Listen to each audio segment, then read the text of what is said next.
The American economy isn't slowing down. It's disintegrating at the foundation. And the evidence is inescapable. When a nation normalizes 40-year auto financing, introduces payment plans for groceries, and witnesses housing costs triple in 5 years, it signals the framework has already fractured. Working families are converting vans into homes, graduates with advanced degrees are sleeping on couches, and monthly expenses are reaching $4,000 just to maintain basic existence. Health insurance premiums quadruple without warning. Utility bills surge by $3,000 to $6,000 annually with no explanation. This isn't economic turbulence. This is foundation failure. A society silently descending into its most precarious financial era in generations. The primary and most irrefutable indicator that the American economy is fragmenting is the disintegration of fundamental shelter accessibility. When housing viability collapses, all connected systems destabilize. And that disintegration is now undeniable from Phoenix to Detroit to Northern California. The emergence of 40-year and 50-year mortgage products confirms that households have lost the capacity to meet even baseline requirements of standard financing. A debt obligation spanning 4 or 5 decades isn't financial evolution. It's a confession that prevailing wage structures cannot accommodate existing property valuations under any sustainable framework. Throughout metropolitan regions, the pressure is measurable. Monthly rent escalations of $500 to $1,000 have become standard, not anomalous.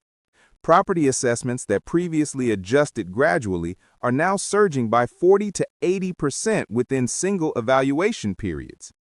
A standard property owner in Harris County witnessed obligations climb from $7,500 to $15,000, immediately undermining financial plans that were already strained by elevated insurance costs and service charges. In metropolitan centers, the threshold for accessing basic housing now demands earnings substantially exceeding local benchmarks.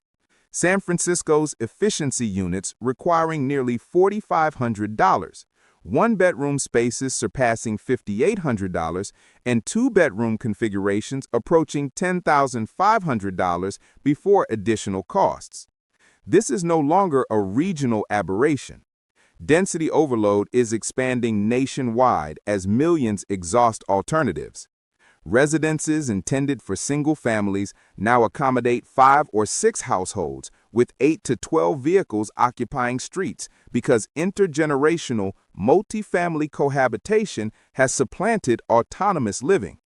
Even the budget segment of the market has splintered.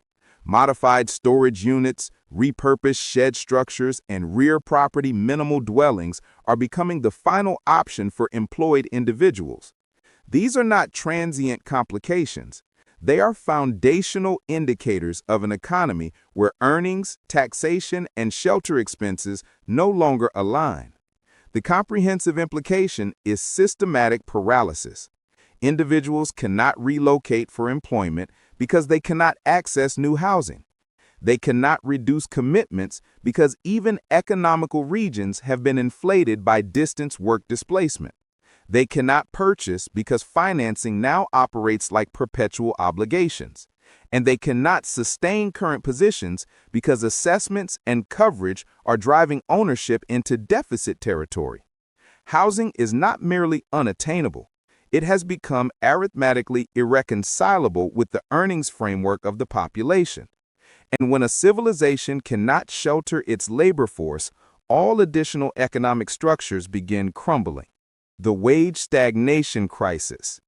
The housing disintegration is only feasible because the monetary foundation supporting it, worker compensation, has deteriorated in actual value. The central emergency of the contemporary American economy is the expanding disconnect between what individuals receive and what fundamental existence now requires. This is not a marginal discrepancy. It is a foundational fracture.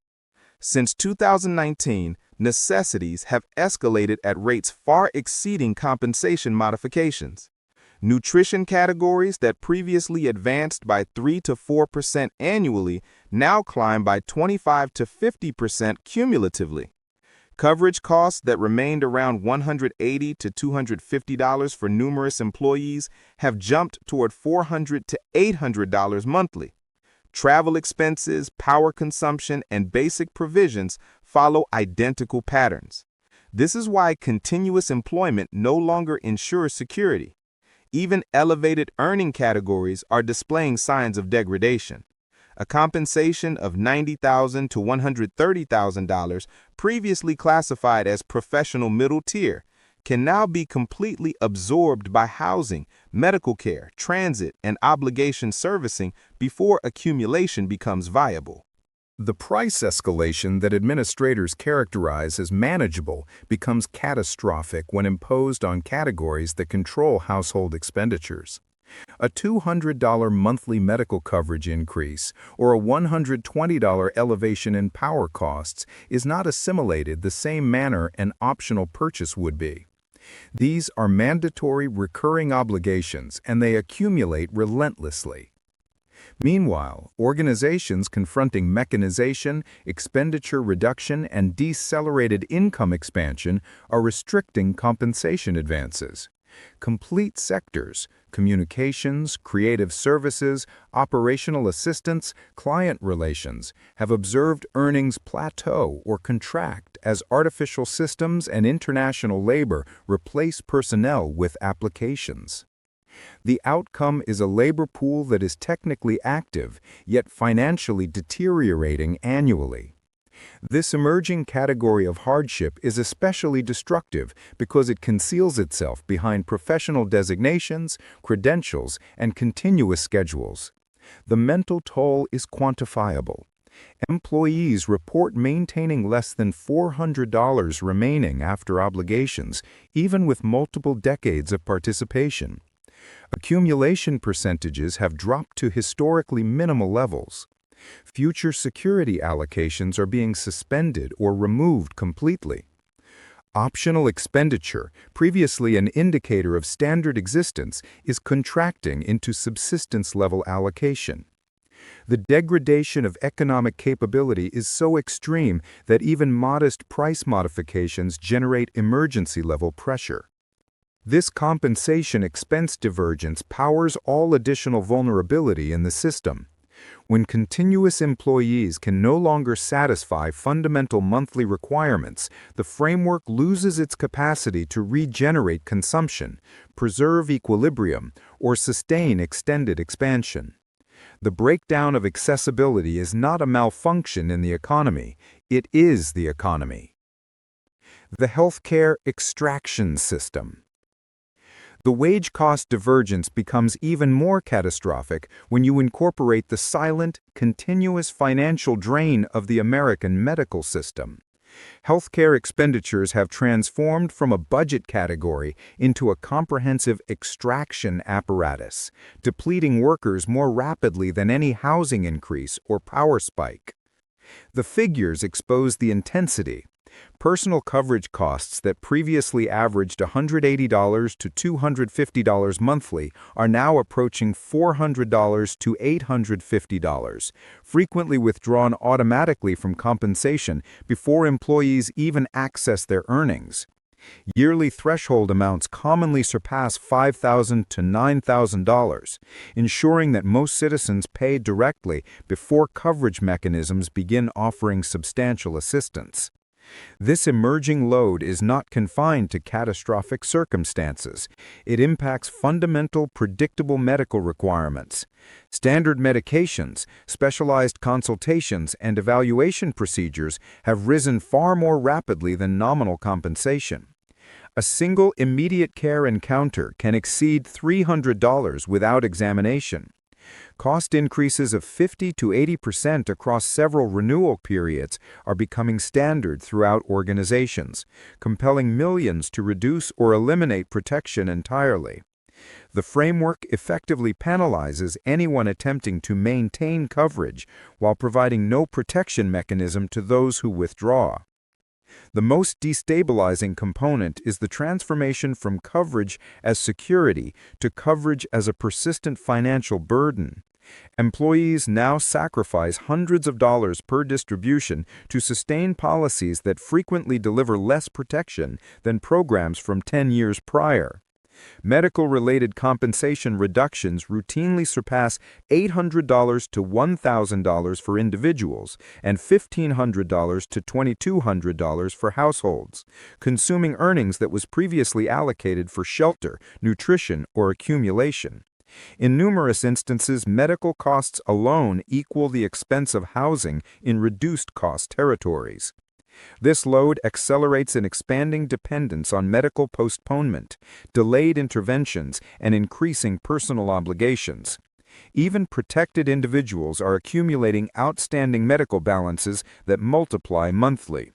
For many households, the daily accumulation on overdue healthcare obligations exceeds standard lending minimums, making medical obligation one of the most rapidly expanding insolvency catalysts in the nation.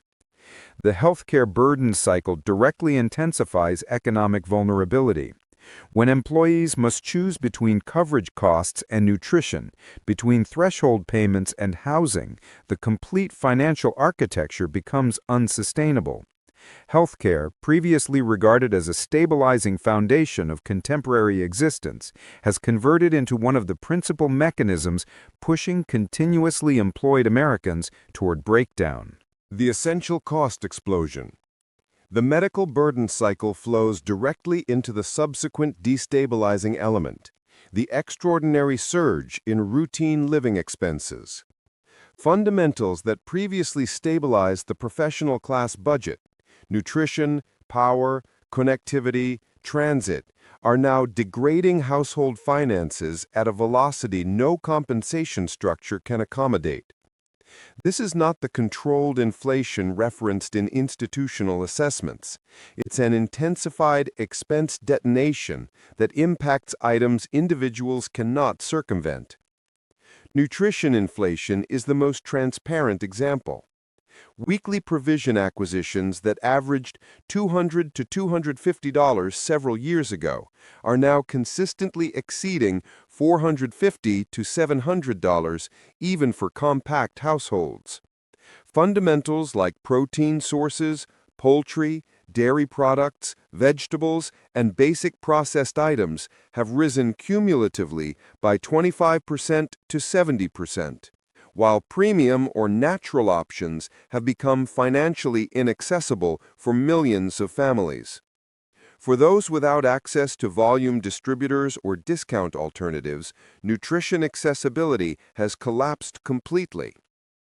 Power services, previously consistent, now operate like fluctuating assessments. Electrical obligations that remained around $140 to $170 in numerous territories have advanced toward $250 to $350, driven by infrastructure modifications, energy expenses, and climate-related consumption. Connectivity and communication provisions, formerly stable at $70 to $90, are frequently reaching $120 to $180 per connection after additions, regulatory obligations, and apparatus charges. These escalations apply comprehensively, eliminating the capability of households to reduce expenses without forfeiting essential provisions. Transit has become another financial compression point. Vehicle coverage costs in multiple jurisdictions have increased by 25 to 50% within a single renewal interval. Standard maintenance, components, and evaluation provisions carry expense levels far exceeding pre-2019 standards. Collective transit costs in major metropolitan areas have quietly risen through progressive increases and provision additions, leaving travelers with elevated expenses despite diminishing system dependability. Even recreational activities, previously a minor relief in a stressful economy, have become premium items. A basic cinema experience can reach $90 to $110 for 4 individuals, excluding refreshments or transit. Personal maintenance provisions, fitness access, grooming services, and residential repairs have risen by substantial percentages, pushing routine quality of existence items into discretionary classification. This consumer expense detonation has one unifying implication. It eliminates financial flexibility. Households no longer possess capacity to assimilate unexpected obligations, supply disruptions, or earnings interruptions. Every unit of currency is designated before it materializes, leaving Americans with diminishing independence and rising exposure.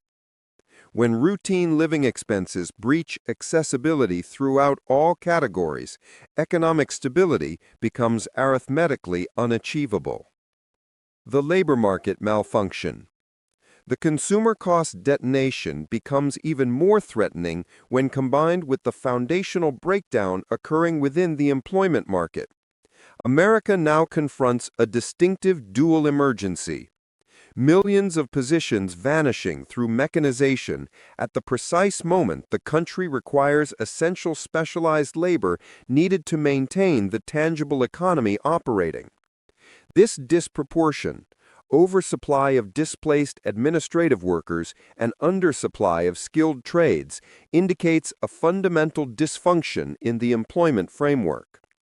Artificial intelligence acceleration is the primary catalyst. Complete categories of work, creative development, promotional services, operational coordination, client assistance, content generation, are being absorbed by algorithmic frameworks capable of generating results at virtually zero incremental expense. Organizations that previously utilized teams of 7 to 12 personnel can now function with one individual managing applications. The financial motivation is undeniable. Replacing a $70,000 employee with a $59 platform subscription. Consequently, workforce reductions and recruitment suspensions are increasingly concentrated on administrative positions, previously regarded as protected career trajectories. Yet while administrative positions disappear, the nation confronts a severe deficiency of electrical specialists, pipeline technicians, metal fabricators, climate system experts, and building laborers. In numerous jurisdictions, skilled occupation vacancies exceed candidates by proportions of 4 to 1 or greater. The median age of these workers is approaching 52, and departures are intensifying.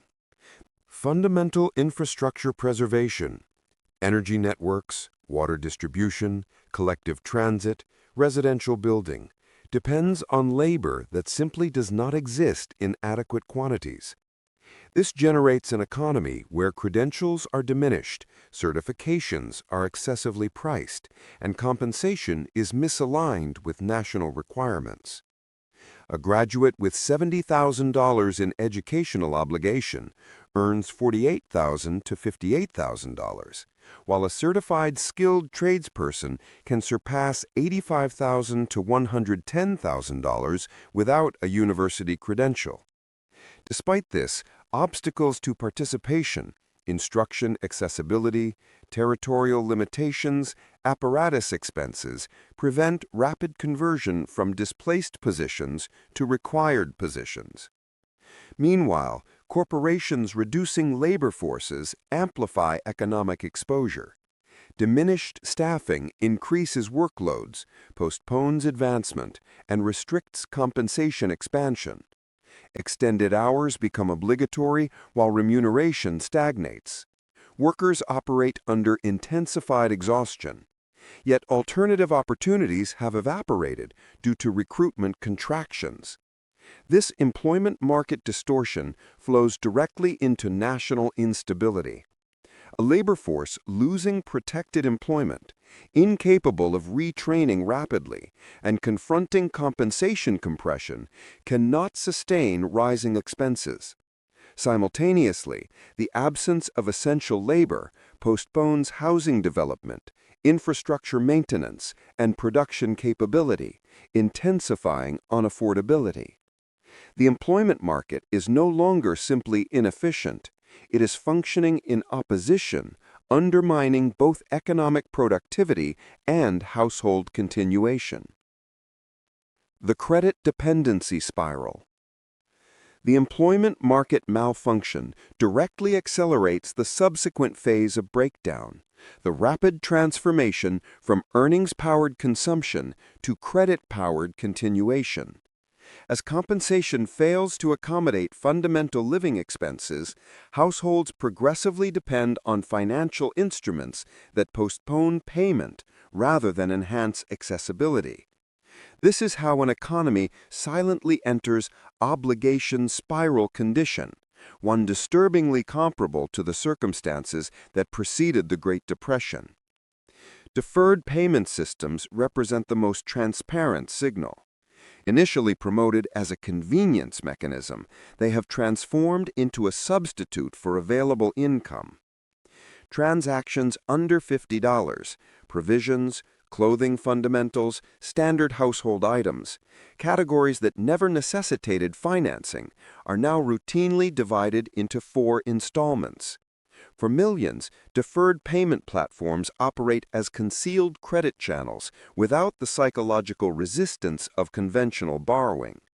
Yet the interest equivalent can exceed 35% annual percentage rate when charges and penalty fees accumulate. Revolving credit balances reveal the identical pattern.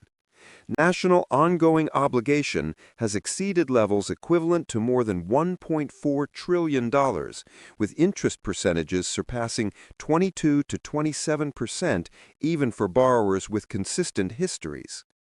Minimum remittances increasingly address interest exclusively, leaving fundamental balances static or expanding. For households already exhausted by medical coverage costs, power services, and nutrition inflation, this architecture ensures they never escape the pattern.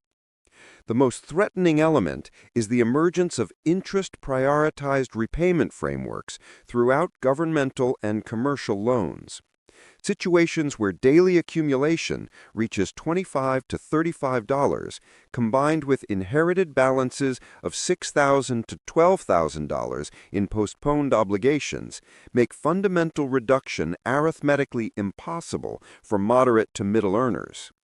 Consumers labor, remit, and descend deeper into obligation despite executing everything correctly. This mirrors the 1920s installment credit expansion, where families financed furnishings, appliances, and fundamental items under the perception of prosperity. When earnings weakened, failures cascaded. Today, the identical architecture exists, but magnified and digitized. Unlike the past, contemporary credit instruments have no integrated restrictions. Deferred payment platforms do not coordinate with credit reporting systems, permitting multiple overlapping obligations throughout applications. Consumers may be obliged $250 to $700 monthly throughout scattered micro-remittances without recognizing the aggregate. As households depend on future earnings to finance present continuation, the comprehensive economy becomes foundationally vulnerable. Any disruption, employment termination, medical occurrence, housing increase, instantly converts invisible obligations into failure. The dependency on perpetual credit is not a symptom of economic pressure. It is the mechanism that guarantees systematic failure. The tax extraction wave.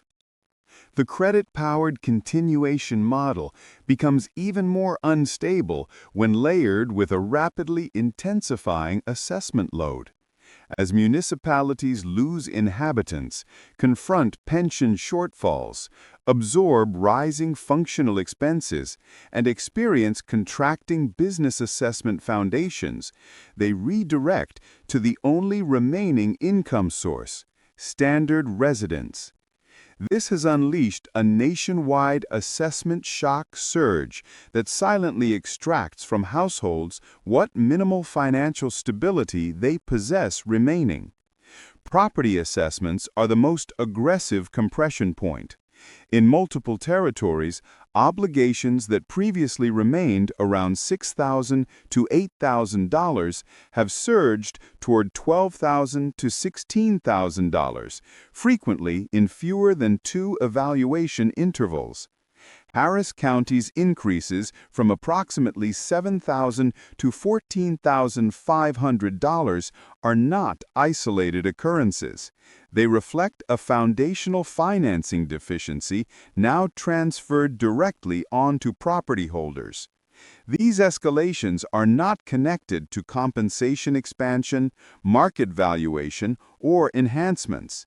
They are fiscal extractions necessary to address budget deficiencies. Tenants absorb this indirectly through elevated monthly remittances, while property holders confront immediate liquidity emergency. Transaction assessments and provision charges introduce another layer of compression. In numerous municipalities, combined transaction assessment percentages now exceed 11%, silently elevating the expense of all acquisitions. Jurisdictions are also implementing new micro-obligations on water, waste management, power, vehicle storage, authorizations, and collective transit. A single power obligation may now incorporate 8 to 15 different supplemental charges, each representing a budgetary strain disguised as infrastructure preservation or environmental adherence. These are not voluntary. They are embedded in the expense of simply existing within municipal boundaries. Transit assessment is expanding through access lanes and consumption-based charging. Infrastructure constructed using taxpayer resources are being redistributed through expedited access pricing, converting collective infrastructure into a recurring income mechanism. Commuting to employment now carries financial penalties not reflected in energy prices exclusively. Brief commutes can exceed $12 to $25 in access charges, converting employment into an assessed activity. The cumulative consequence is a financial constraint. Assessment surges compress household allocations already damaged by obligation, inflation, and stagnant compensation.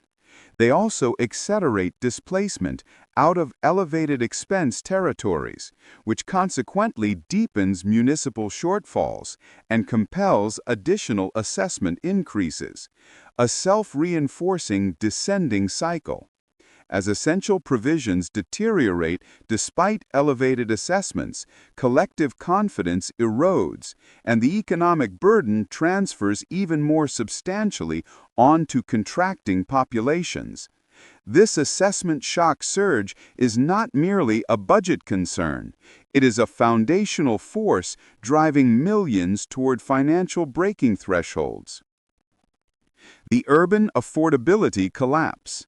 The assessment shock surge is most apparent in America's major municipalities, where accessibility has collapsed so intensely that even extended-term residents can no longer participate in the local economy. These municipalities serve as the most transparent demonstrations of a framework that is no longer malfunctioning. It is fracturing in actual time. Los Angeles is the frontline illustration. A municipality previously promoted as an entertainment capital is now characterized by extreme density and foundational unaffordability. Individual family residences routinely shelter 8 to 12 adults because housing costs that remained around $2,000 to $2,500 several years ago have surged toward $4,000 to $5,000 for fundamental units. Numerous workers receiving stable earnings are now compelled into improvised living arrangements, modified storage spaces, rear property efficiencies, or collective sleeping quarters. With coverage costs and municipal charges rising alongside housing, Los Angeles's accessibility emergency is no longer an inconvenience. It is a continuation concern. Philadelphia showcases a different variation of breakdown. The municipality's assessment detonation has become financially catastrophic for both property holders and tenants. Evaluations increasing from $7,000 to $14,000 on standard residences have destabilized complete districts. For tenants, those escalations translate into monthly increases of $350 to $700, even in previously moderate expense areas. Combined with deteriorating municipal provisions and budget pressure, Philadelphia's accessibility deterioration is advancing more rapidly than its inhabitants can accommodate. San Diego exposes an extreme upper-tier distortion. In a single structure, efficiency units priced at $5,000 to $5,200, one-bedroom spaces exceeding $6,500, and three-bedroom units reaching $13,500 illustrate a market completely separated from economic reality. These are not luxury residences. They are standard units marketed at extraordinary valuations. The presence of monthly housing costs approaching $35,000 for premium floors demonstrates how substantially the territory has deviated from any rational standard of expense versus earnings. Boston, extensively recognized for elevated prices, has entered a new phase where even dual-earning households struggle to remain within municipal boundaries.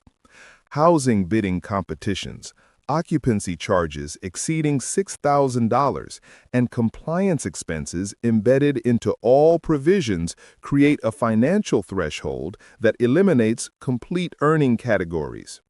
The outcome is mass outbound displacement and an increasingly polarized economic landscape where only extreme prosperity or extreme compromise permits residency. Throughout these municipalities, a unified pattern emerges. Accessibility is not declining. It has collapsed beyond the threshold of restoration. The metropolitan center of America is transforming into a framework where standard workers cannot reside, advance, or continue without severe financial compromise, signaling a nationwide metropolitan unraveling. The psychological disintegration.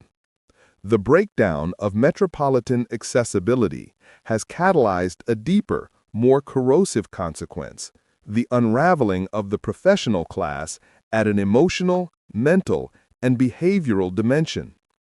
Economic compression has reached a threshold where it no longer impacts lifestyles. It reconstructs identities. Millions who pursued the prescribed trajectory, education, employment, and accountability now find themselves confined in a pattern where continuation consumes all conscious hours.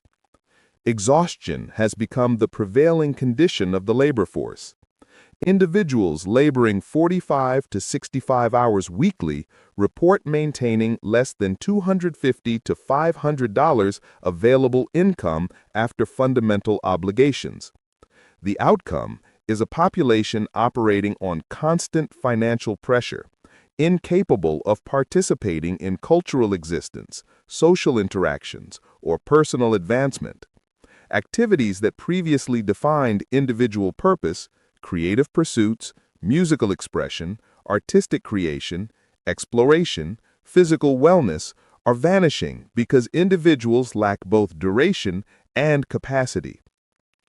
Routine schedules revolve around traveling, laboring, remitting obligations, and recovering adequately to repeat the pattern. The degradation of ambition is even more concerning. Conventional achievements, property ownership, financial autonomy, partnership formation, child rearing, retirement security are now inaccessible to substantial segments of the population. Numerous adults in their middle 20s to early 40s report that they cannot access a single-bedroom residence without assistance. Even those receiving $75,000 to $95,000 annually are confined living with relatives or cohabitants, because all expense categories have disconnected from earnings. Aspirations previously considered attainable now feel like artifacts of a previous economy. This mental breakdown flows directly into social withdrawal. Individuals retreat from communities because participation has become excessively expensive. Digital platforms highlight existences, ceremonies, international exploration, premium residences that feel impossible, generating a constant comparison pattern that intensifies the perception of personal inadequacy, even when the cause is foundational. The professional class isn't vanishing quietly. It's dissolving from the interior outward. As the economic burden grows more substantial, individuals lose not only acquisition capability, but the drive and emotional capacity that previously sustained civilization. This transformation isn't quantified in currency units. It's quantified in the contracting conviction that a stable future remains achievable. The 2026 convergence. The mental unraveling of the professional class establishes the foundation for the subsequent rupture, the compounded disruption projected for 2026. The warning indicators are no longer theoretical. They are embedded in all national measurements. The United States now carries $39 trillion in governmental obligation, accelerating at a velocity that exceeds economic expansion, revenue collection, and productive output. Interest remittances exclusively are approaching levels previously reserved for comprehensive recessions, consuming fiscal capacity that formerly funded social infrastructure, development projects, and emergency assistance. Simultaneously, employment markets are constricting in methods that expose foundational vulnerability. Artificial intelligence-powered displacement is anticipated to accelerate throughout 2025 and culminate in 2026, potentially eliminating several 100,000 administrative positions while providing no equivalent alternatives. Organizations confronting elevated borrowing expenses and declining consumer expenditure are anticipated to intensify workforce reductions, contract duration, and suspend new recruitment. This contraction impacts at the precise moment households have exhausted accumulations and depleted credit accessibility. Housing markets will confront renewed instability as additional property holders encounter rising coverage costs, expiring reduced-rate financing, and assessment increases. Financing arrangements established at 2.5% to 3.5% will transition towards 6.5% to 7.5%. driving monthly remittances beyond accessibility for millions. Tenants already on the threshold will be exposed to additional escalations as functional expenses for property managers surge. The cumulative pressure ensures that 2026 will be a period where housing insecurity extends far beyond conventionally vulnerable populations. Institutional capability is also weakening. Municipalities operating with declining assessment foundations, rising pension commitments, and expanding provision demands will confront budget deficiencies that restrict their capacity to deliver protection mechanisms. Governmental assistance will be constrained by interest commitments. Social protection pressure will intensify. Emergency programs will be compelled into restriction. All indicators point to a convergence. Rising obligation, contracting positions, destabilized housing, and weakened institutions forming a synchronized national compression threshold. And when all four fail simultaneously, the framework doesn't bend, it fractures.